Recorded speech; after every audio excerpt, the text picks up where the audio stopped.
there were so many people were hurt, and I think there's a lot of data that plays into what happened in 2008, how we came to that crisis and how we're moving out of that crisis.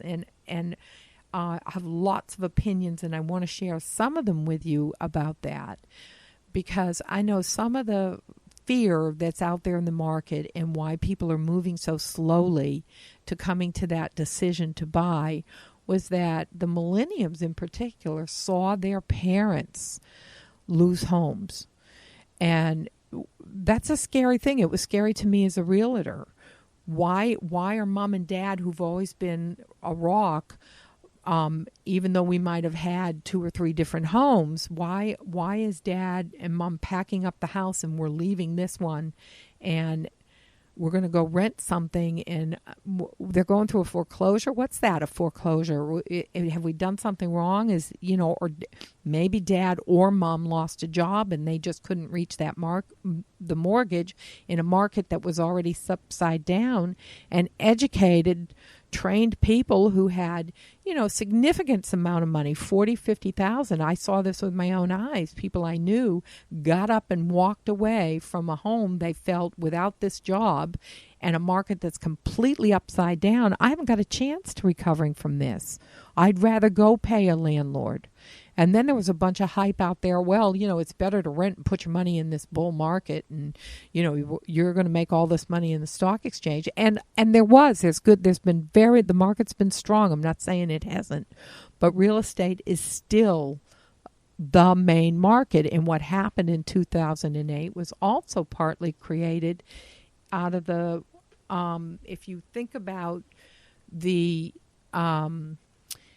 Roe versus Wade era, and that there was actually a dip in the amount of births, so that when we were coming at the same time that we were coming up to the 2006 and 2008, we had less first-time home buyers entering the market because they're usually the younger crowd, and there were less children born, and that was part of what created this need for creativity to go ahead and let's try and find ways to get buyers to sign, and we'll make it a little easier to get, and we'll make it a little more affordable.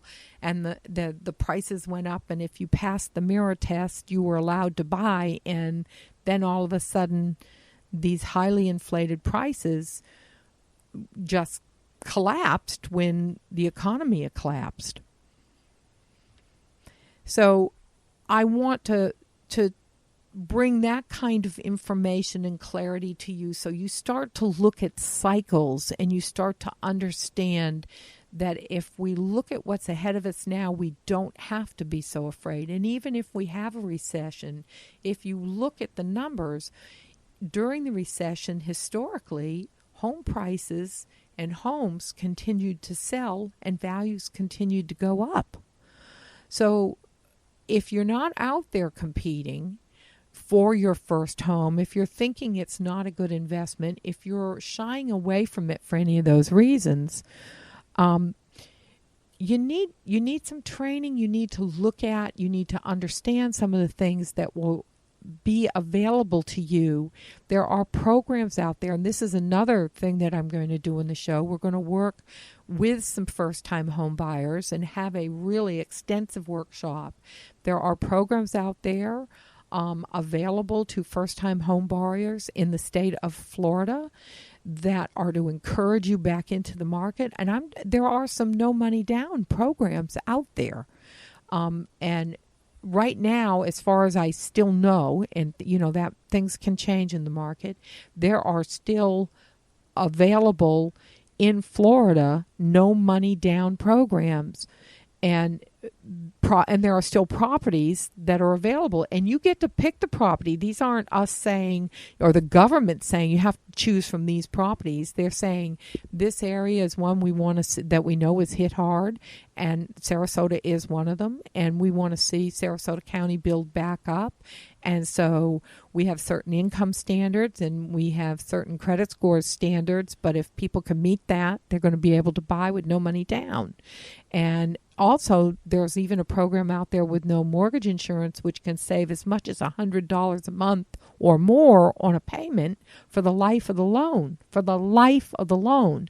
So that's thousands and thousands and thousands of dollars that you can save by taking advantage of these programs. And if you don't, let me tell you, corporate America is going to gobble them up. And let's think about that. Who are these investors? Who's buying all the homes in America? That's the important question. That's the question we want to ask. And then we'll have questions like, why does it take so long for many people to see houses, to get the title work done, to work with real estate agents? And I do recommend, being a realtor, of course, but seriously, your real estate agent is your guide. It's somebody that absolutely knows how to keep you out of trouble, whether you're buying or selling. I have a favorite thing I love to say to people about the for sale by owner. I see these beautiful homes, and the owner has stuck a for sale by owner sign out in the front yard, and then they put it on Craigslist, and I question for the buyer is, do you honestly think that the reason that the seller is selling that house themselves is because they're going to save you money, or they think they're going to save you money? No, I don't think so.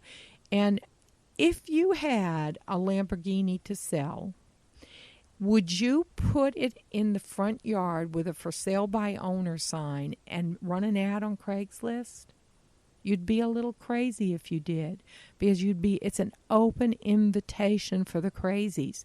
It's like saying, well, I've got this valuable, beautiful thing, and I don't really know what to do with it, or I think this is the proper way to market this.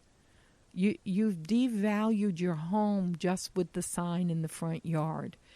And so I try to say softly, because I don't want to alienate my audience. I want you to listen. But I am sometimes going to say things that I know might make you a little cross with me. We'll use a tender word, because I'm going to say things that you don't necessarily want to hear. I'm not saying them because I'm a real estate agent and I want to list your house. I'm saying them because I've grown up in this business. I have 4 generations of experience, and I know it's going to hurt you, the seller. I know if a buyer tries to negotiate those waters without really knowing what they're doing, that they're setting themselves up to be hurt. And I know that the real estate agent is the best chance you have to navigate that.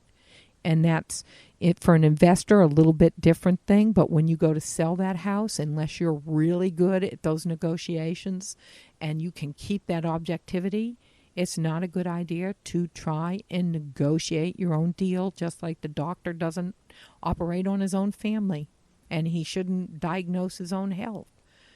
So those are the things that I hope to bring to the table through conversation with some terrific guests who are like you and me, and they have done or you and I, excuse me, and they've done their time. They are small investors, but they are committed. They're usually very local. They're committed to the community. They want to help. Their future's tied to your future, so that they need to do things in a way that brings more business to them and success to you. So you get that kind of understanding of who these people are and where they're available and how they're available. And I think it's going to be a great ride, and I'm hoping you'll join me. And that, again, is going to be Real Estate Hotwired. And I'm Maggie Rose March. This has been Real Estate Hotwired with Maggie Rose March.